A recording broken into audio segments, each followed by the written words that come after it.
ആത്മാവിനാനന്ദം നീ,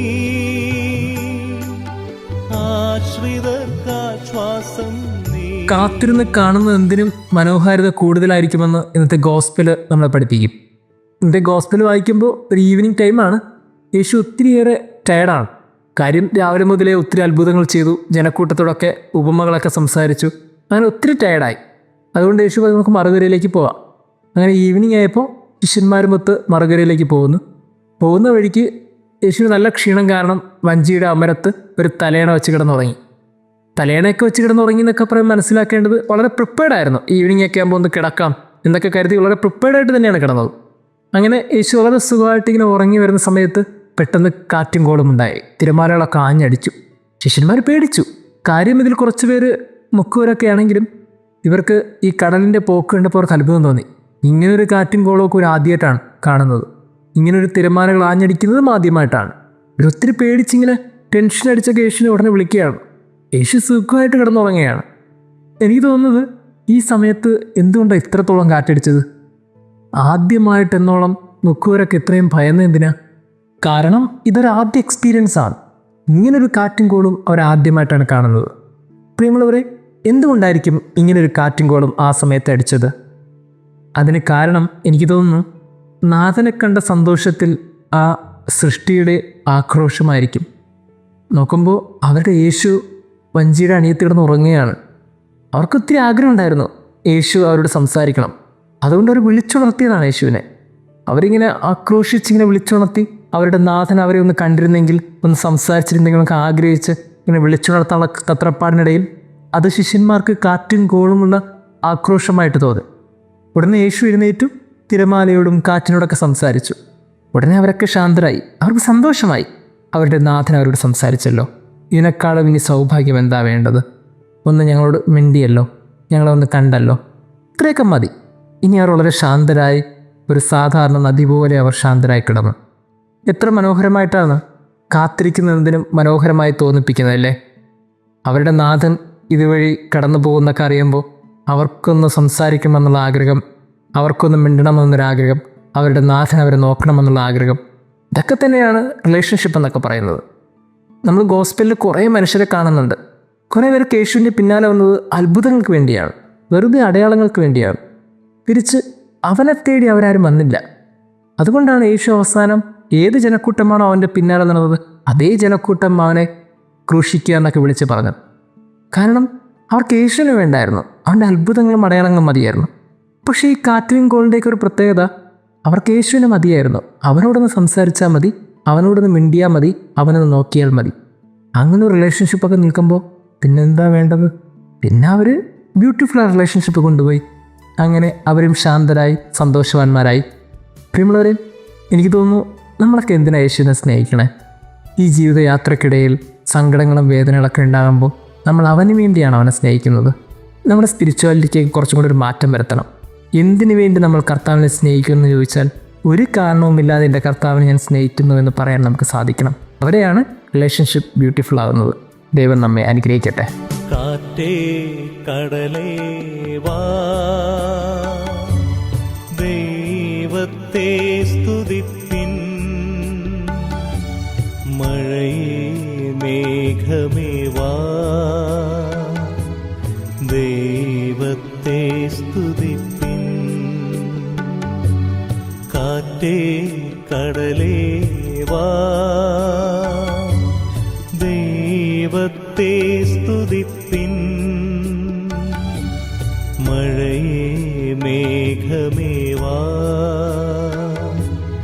ദൈവത്തെ സ്തുതിപ്പിൻ.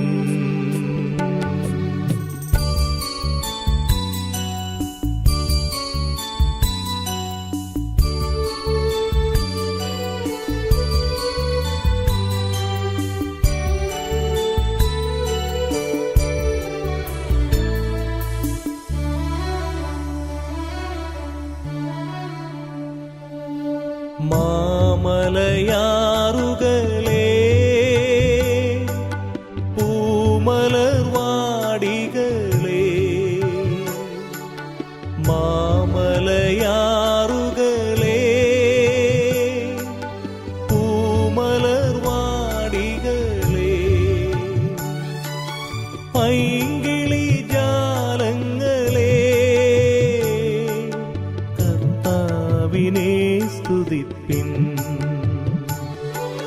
പൈങ്കിളി ജാലങ്ങളെ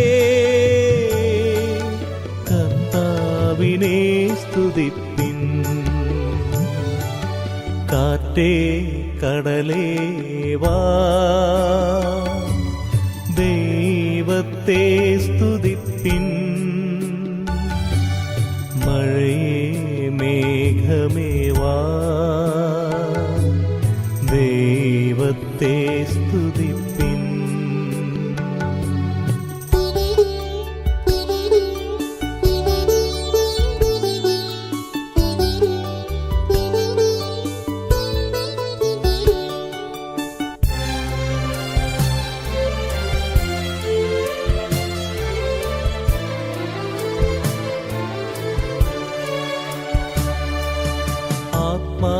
ആത്മാവിനാനന്ദം നീ, ആശ്രിതർക്കാശ്വാസം നീ. ആത്മാവിനാനന്ദം നീ, ആശ്രിതർക്കാശ്വാസം നീ. വാനവ ഭോജനം നീ, മാധുരി സാരവും നീ. വാനവ ഭോജനം നീ, മാധുരി സാരവും നീ. കാറ്റേ കടലേ വാ ദൈവത്തെ സ്തുതിപ്പിൻ. മഴയേ മേഘമേ വാ ദൈവത്തെ സ്തുതിപ്പിൻ.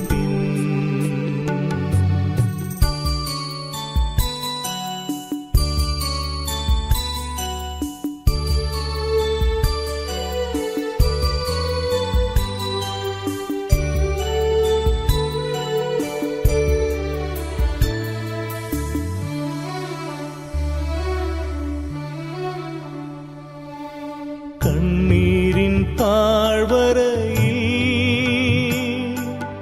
അലയുന്ന നിന്റെ മക്കൾ.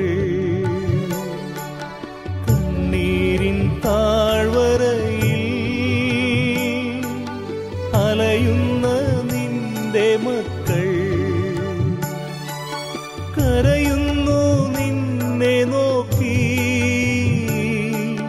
കനിവിയലേണമേ.